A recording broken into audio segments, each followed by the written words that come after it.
Bonjour tout le monde, vendredi 23 avril 2020, nous en sommes au 38e jour de confinement lié à l'épidémie de coronavirus et je continue à vous lire Mon ex, la mort et moi, chapitre 33. Bonjour ma chère Sophia, salut fiston. Ma mère nous accueillit dans la salle austère du petit déjeuner de la pension. La mode du lambrissage complet en bois n'y était pas passée sans laisser de traces. Mais c'était aussi le dernier changement qui avait été fait ici dans la décoration.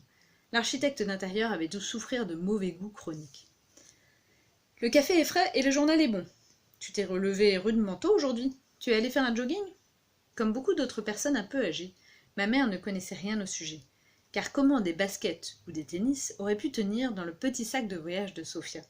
Ça n'avait rien à voir avec l'idée que les vieux deviendraient stupides, mais l'explication était simplement que ma mère savait, en effet, qu'il existait quelque chose comme le jogging, et aussi que certains jeunes en faisaient.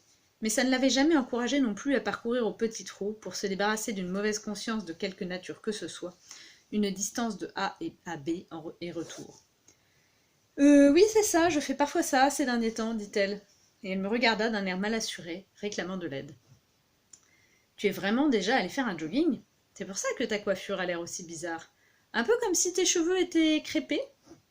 Ma mère nous regarda comme seules les mères peuvent le faire quand elles flairent quelque chose mais qu'elles ne savent pas quoi. Oui bon, asseyez-vous donc et mangez quelque chose. Ma mère était installée devant une corbeille de tranches éparses de pain bis qu'on appelait toujours pain de seigle chez nous.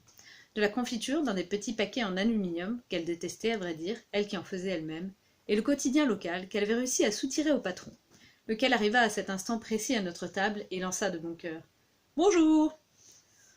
Dans ses mains gigantesques, il tenait en équilibre, avec une grâce stupéfiante, 2 tasses avec leurs sous-tasses et 2 assiettes de petit déjeuner qu'il posa devant nous sur la table. « Et à quelle heure sont arrivés vos amis hier alors ? Je n'ai plus rien entendu. Le temps était vraiment épouvantable. »« Quels amis ? demanda soudainement ma mère. Non, ils ne sont pas venus en fait, dit Sophia en s'empêtrant dans un mensonge inutile, car on aurait pu le régler tout sec. Avec oui, mais ils sont déjà repartis. Je ne savais peut-être pas faire grand-chose, mais mentir, ça, oui. Vous devez quand même payer la chambre. Mais personne n'y a dormi.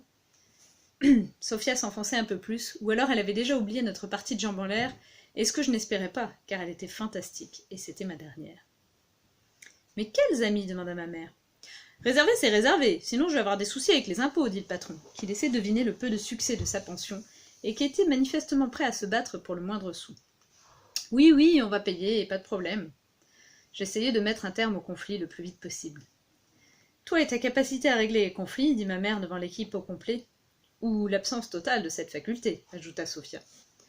Je m'en occupe, dis-je, et j'entraînai doucement le patron vers la réception. Je sortis les billets de la bourse que ma mère m'avait offerte à Noël il y a 5 ans dans une intention éducative et que je n'utilisais pour ainsi dire jamais. Je me dis, plus jamais je ne fêterai Noël et je ne retirerai des billets de mon porte-monnaie.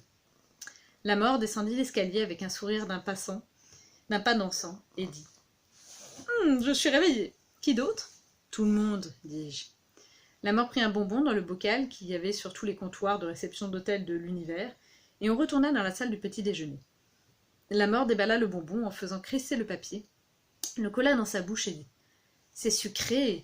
Dis donc, pourquoi tu n'as pas dormi dans notre chambre ? Je t'ai attendu toute la nuit. » Il me lança un regard plein de reproches, et peu à peu ma mère aussi commença à comprendre ce qui s'était passé dans les chambres cette nuit.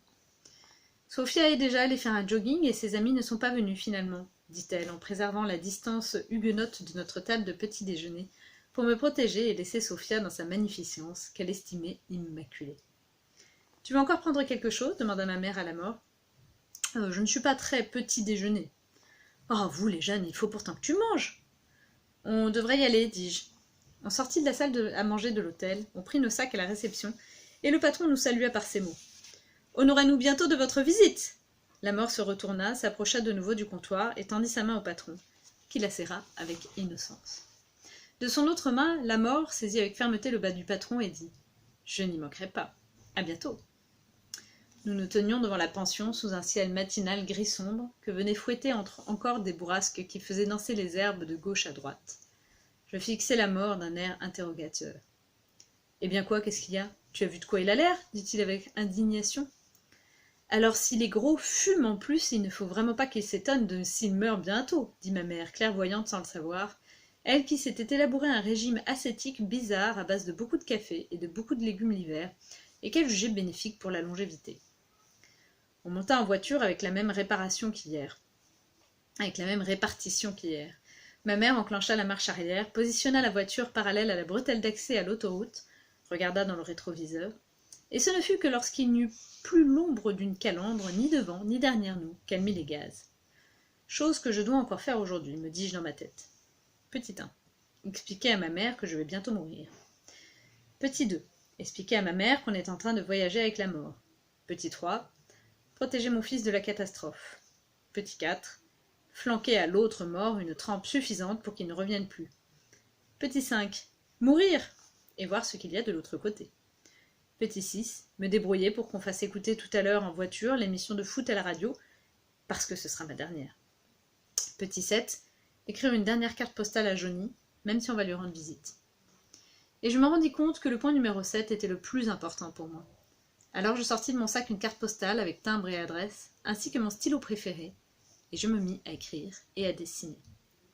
On avait parcouru à peu près 300 mètres, et on voyait déjà des panneaux bleus de l'autoroute, lorsque j'aperçus la mort secouer soudain la tête de manière brève mais brusque, et dire à ma mère « Oui, tu sais, je crois que le patron n'en a vraiment plus pour longtemps. » Et comme ils regardaient tous les deux droit devant eux, et étaient plongés dans leurs pensées, Sophia retira mon stylo de mes doigts, et posa sa main dans la mienne, de manière que personne ne puisse le voir.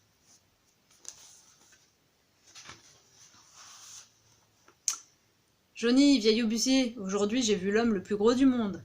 Et bien qu'il soit gros, il pouvait se déplacer avec beaucoup d'élégance. C'était bizarre. Heureusement, il va y avoir du foot à la radio tout à l'heure. Je m'en réjouis déjà.